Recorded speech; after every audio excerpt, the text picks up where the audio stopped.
Question number 13 क्या बोला गया है?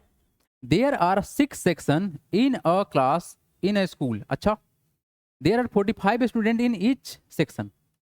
If the monthly tuition fee from each student be ₹2850, find the total monthly collection from the whole class. बहुत बढ़िया। सबसे पहला बात बोला गया क्या सर कि यहाँ पर टोटल 6 सेक्शन है किसी क्लास का, स्कूल में किसी क्लास का 6 सेक्शन है। जैसे मान लो आप क्लास 6 में हैं तो आपके स्कूल में 6 सेक्शन होगा, ठीक है, A B C D E, ठीक है, A B C D E और एफ, 6 सेक्शन हो गया। अब इन सभी में बोला क्या जा रहा है कि हर एक सेक्शन में 45 स्टूडेंट है, यानी हर सेक्शन में 45 स्टूडेंट आपका अवेलेबल है। ओके, तो टोटल स्टूडेंट कितना होगा, इसको तो सर ऐड करना होगा, ऐड नहीं करेंगे बस मल्टीप्लाई कर लेंगे 6 टाइम्स, तो ये हमारा निकलेगा टोटल स्टूडेंट। उसके बाद क्या बोला गया है सर, उसके बाद बोला गया है if the monthly tuition fee from each student collected 2850, और सभी मतलब हर एक बच्चा से कितना ले रहा है सर, ये ले रहा है सर कितना 2850।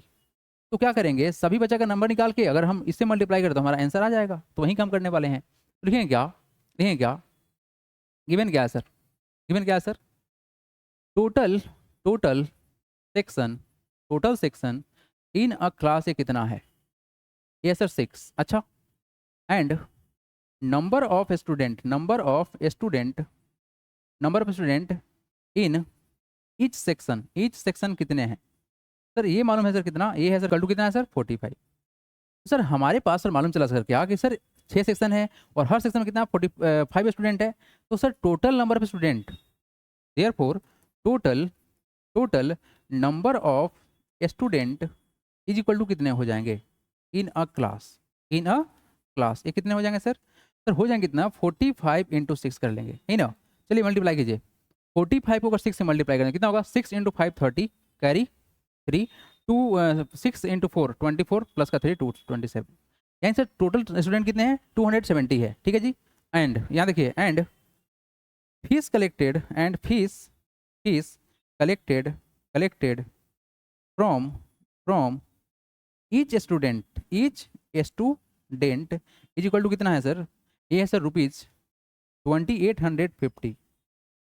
देयरफॉर देयरफॉर देयरफॉर निकालना क्या है आपको, find the total monthly collection, therefore total total monthly monthly collection collection collection from from whole class, whole whole class, यही ना बोला गया है, इज इक्वल टू, देखो यहाँ पर सर टोटल स्टूडेंट कितना है 270 है और एक कितना दे रहा है 2850, तो मल्टीप्लाई कर लीजिए, 2850 में मल्टीप्लाई करते हैं 270 से, ठीक है जी। अब देखो इसको मल्टीप्लाई करने का जो बेस्ट तरीका है, देखिए आप चाहो तो ऐसे मल्टीप्लाई कर लो जैसे आप करते हो, बट एनीवे अगर हम इसको ऐसे तोड़ दे, कैसे तोड़ना है देखिए यहाँ पर ध्यान से, 2850 को अगर हम तोड़े इस तरह से सर कि 300 में से अगर हम 30 को आउट कर ले तो कितना हो जाएगा 270 हो जाएगा। अब इससे फायदा क्या होगा, हम यहाँ पर डिस्ट्रीब्यूटिव प्रॉपर्टी लगा के सब्सट्रैक्ट कर लेंगे, काम खत्म होगा। इसका मल्टीप्लाई से कर लेते हैं, इसका मल्टीप्लाई से कर लेते हैं, ऐसे भी इस वाला में आपको इस क्लास 6 में ये सीखना है, अच्छे से सीखना है, डिस्ट्रीब्यूटिव लॉ को सीखना है। करना क्या है सर, 2850 में मल्टीप्लाई कर लेते हैं पहले 300 से, फिर माइनस कर लेंगे कितना से सर, ये हमारा कितना है 2850 में 30 से मल्टीप्लाई कर लेते हैं। ओके है, ओके है सर। अब आइए यहाँ देखिए, यहाँ पर 1 0 है, यहाँ पे 2 0 है, तो 3 0 तो आपका ऐसे ही सेट हो गया, 1 2 3 0। अब 3 से मल्टीप्लाई कर लो, 3 इंटू 5 कितना 15, कैरी 1, 8 इंटू 3 24 प्लस का 1 25, ठीक है। और नेक्स्ट क्या आपका 25 कैरी 2, 3 2 जा 6 प्लस का 2 8 हो गया, ठीक है। यहाँ देखिए माइनस का 1 0 1 0 2 0 तो आपका सेट हो गया, और 3 से मल्टीप्लाई करेंगे कितना होगा 5 इंटू 3, हालांकि यही वाला कॉन्टेंट है, बस कुछ नहीं होगा 855 होगा। इसको सब्सट्रैक्ट कर लीजिए, काम खत्म हो जाएगा।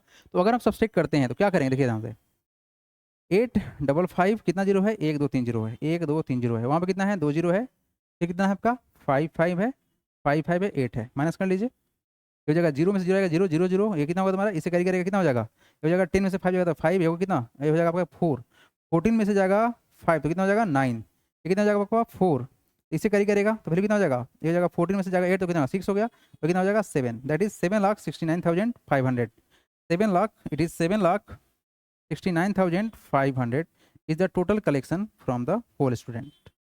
हो गया। तो देखो यहाँ पर भी हमने क्या लगाया, डिस्ट्रीब्यूटिव प्रॉपर्टी को लगाया, आपको भी लगाना है, सीखना है ना भी आपको, इससे क्या होता है कैलकुलेशन आसान हो जाता है।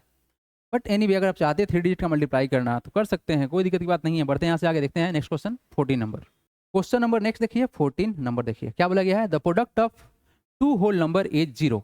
अच्छा, व्हाट डू यू कंक्लूड, देखिए साफ साफ बोला गया है कि product of two whole number is 0। अब देखो एक बात समझो इस चीज को, जो हमारे पास जो गिवन कंडीशन है ये क्या है सर? गिवन कंडीशन क्या है सर? गिवन कंडीशन में ये बोला गया है the product of product of product of two whole number is equal to कितना है सर? 0 है। अब देखो मेरे बात समझो बाबू, लेट सपोज कि हम एक होल नंबर मानते हैं, 1 हमारा होल नंबर है और दूसरा होल नंबर को 0 मान लेते हैं, तो वैल्यू कितना आएगा? 0 आएगा। 1 एक होल नंबर है, 0 भी हमारा होल नंबर है, तो 0 हो गया। अच्छा लेट सपोज कि हमने एक होल नंबर माना 0 और दूसरा कोई होल नंबर माना, कुछ भी मान सकते हैं, कोई भी नंबर मान सकते हैं आप। तो सर हम मानते हैं 2, तो क्या हो गया आपका? 0। आप इस 2 की जगह पर 1 ही रखो ना, कुछ बात समझाना है आपको, उससे ज़्यादा समझ में आएगा 1। मतलब वो क्या समझ में आ रहा है कि सर अगर दो चीज़ों को मल्टीप्लाई करके रिजल्ट 0 आ रहा है तो हो सकता है दोनों में से कोई एक नंबर 0 हो, या ये भी हो सकता है, ये भी हो सकता है कंडीशन कि 0 में 0 से मल्टीप्लाई करें तो क्या होगा? 0 होगा। तो व्हाट डू यू कंक्लूड? तो हो सकता है सर कंक्लूड ये होगा सर, कंक्लूजन क्या होगा? देखिए कंक्लूजन जो दे रहे हैं, देखिए आप इसका कंक्लूजन जो है ये समझिए आप, कंक्लूजन क्या है सर? कंक्लूजन ये है कि sir it is possible that out of two whole number one is 0 और both are 0, यही है आपका कंक्लूजन। आया बात समझ में? बहुत सिंपल सा बात था, है ना? चलो देखते हैं नेक्स्ट क्वेश्चन नंबर 15 क्या बोला गया है। What is the question? If a is not equal to 0 and a into a equal to 1 है, तो बताइए a का वैल्यू क्या होगा? बहुत सिंपल सा बात है। सबसे पहले आप बात समझिए कि है क्या। हालांकि ये चीज़ ना आप क्लास 6 में होल नंबर पढ़ रहे हैं, तो आपको जो समझना है ये देख लीजिए। सिंपल सा बात करते हैं सर।